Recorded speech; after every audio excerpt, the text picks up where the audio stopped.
Welcome to TCP Academy, another What's the Difference production. Today we're looking at types of immunity, and of course I am Mr. Wilson from CSEC Biology, TCP. There are two types of immunity, active and passive. Let's look at the animation for active immunity. Active immunity occurs when an individual is exposed to a disease which causes the immune system to produce antibodies specific to that disease. It is important to note here that the individual would have been exposed to the disease, and that immunity is of course being developed as a result of action within that person or organism. So here we have a fellow being introduced to the ranch, and with him he brought pathogen, and you're seeing the pathogen populating the screen in red. And as the pathogen enters the environment, you're seeing that the lady is developing some antibodies that are of course going to be guarding her against this particular pathogen. So of course she will not become ill as a result of her building her defense from within. So here she's exposed to the disease, and as such she would have developed some resistance. With passive immunity, what happens is that the antibodies are of course given to the individual rather than them producing it through their own immune system. So in the passive, you're seeing that it is given to the person, while in the active, it is the person who is actually making the antibody. So in passive, the antibody is made elsewhere and given to the individual. However, in active, it is of course made within the individual. And we're going to continue to reinforce that throughout this video. Here we have examples of passive vaccine there we're seeing, and of course a mother with the fetus, and we're seeing a mother breastfeeding. Now, immunity could also be considered as natural or artificial. With natural immunity, it is organic. Natural innate active immunity. This is where we start now to think about our exams. Now, these words are all words that they carry specific meaning and of course direct you to the particular immunity. So natural, it is organic. It has no influence of man. Now, this type of immunity is an immunity that you are born with. How do we know you were born with this immunity? It is innate. That suggests that you were born with the type of immunity.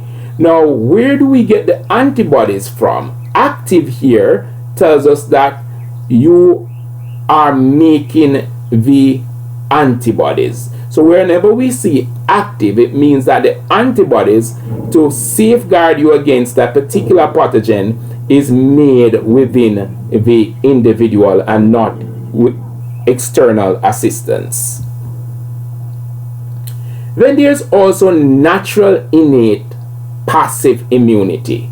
And let's decode. Natural, it's organic, it has no human interference. Innate, meaning that it is made within a organism. And of course, passive here mean that it is given.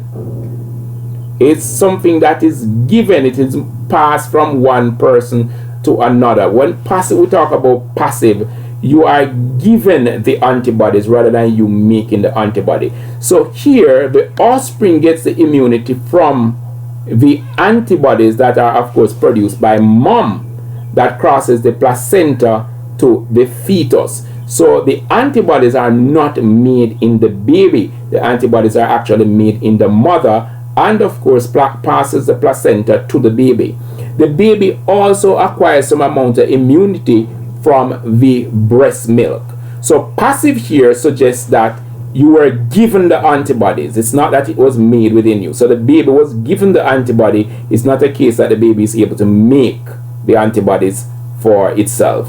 Now, innate, of course, when the baby is born, or it is made within. Innate, when the baby is born, will born that with a short-lived immunity, and it is, of course, innate speaks to being within the individual. Why is this youngster running? It seems so happy. Of course, he would have acquired active immunity. What does that mean? Acquired, the immunity that develops after birth. So immunity, if we were supposed to compare, we'd compare acquired to innate. So if it's from birth, then it's innate. If it's acquired, then it's after birth. If we were supposed to compare natural, it would be compared with artificial. If we were supposed to compare active, it would have been compared with passive. So this type of immunity is one that develops as a result of exposure to the disease. Examples, smallpox and tuberculosis are examples. Now, this youngster probably would have been exposed to the disease, and having exposed to the disease over time, he would have gotten some immunity. So there's a great possibility here that he is now told that he's no longer suffering from the disease, he's immune to the disease, because his body would now be making the antibodies to fight off the particular disease. Who wouldn't be happy? Hee-hoo! That's what most persons would be saying. Now, artificial immunity is one that is, of course, introduced, or it has direct human influence. So whenever we go for vaccine, that is a good example of artificial. Now, it could be artificial acquired active immunity. And let's break this down. Artificial meaning that it has some human influence. Acquired meaning that it was, of course, developed after birth. So you were not born with it if it is, of course, acquired.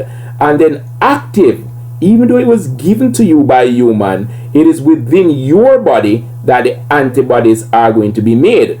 So with this type of immunity, artificial acquired active immunity, immunity that developed as a result of individual being given a weakened form of the disease. And the disease here is weakened by eating, or we could use formalin, or we could re-inject several times, and of course weaken the pathogen to a manageable form that can be injected in someone. Usually it is administered through vaccine. Examples would have been that for tuberculosis, polio, and BCG that we would have received in the early years of our life. It's very important for you to pay attention and look at the photographs that we're using in the pictures, as they are giving you prime examples of each of the type of immunity. Now, artificial passive acquired immunity. Artificial here, human influence. Passive meaning that the person was exposed to the antibodies and not to the disease. So here the person would have been given the antibodies because it's passive, and acquired meaning that this resistance, this immunity actually developed after birth. So we have both on the screen, and we continue to emphasize that when you get to the exam, you can break down this long name, artificial passive acquired immunity. What does it mean? And if you were supposed to see passive acquired immunity, what does it mean? And if you were supposed to see passive immunity, what should we understand from this? So here we have broken it all down. We have given it the meaning for all the words in the names. So you should be able to map this nicely when you get to the exam. Now you're seeing this, and this one is synonymous with bites from snake. Now, it is acquired through the introduction of antibodies directly into the individual affected by the disease. And usually you would have seen my first video on serum and plasma. Here we have what is called antiserum, which is used to treat this type of problem.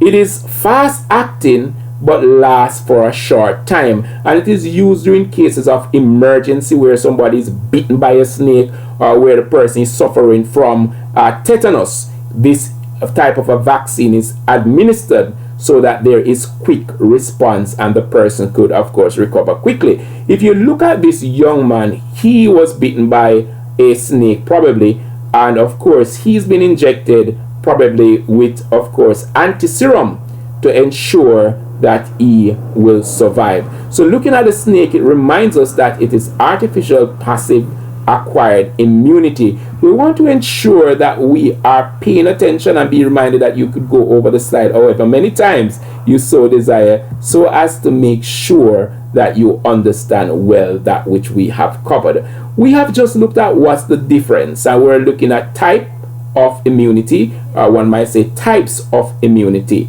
I am Mr. Wilson from CSEC Biology TCP for TCP Academy. Please be reminded to like, share, and of course subscribe. And when you do, click on that notification bell and select all, so you'll be notified as soon as there is a new publication. Join us on a Wednesday, Friday, and Sunday at 5:05 p.m. for live classes streaming from Kingston, Jamaica. Thanks for stopping by.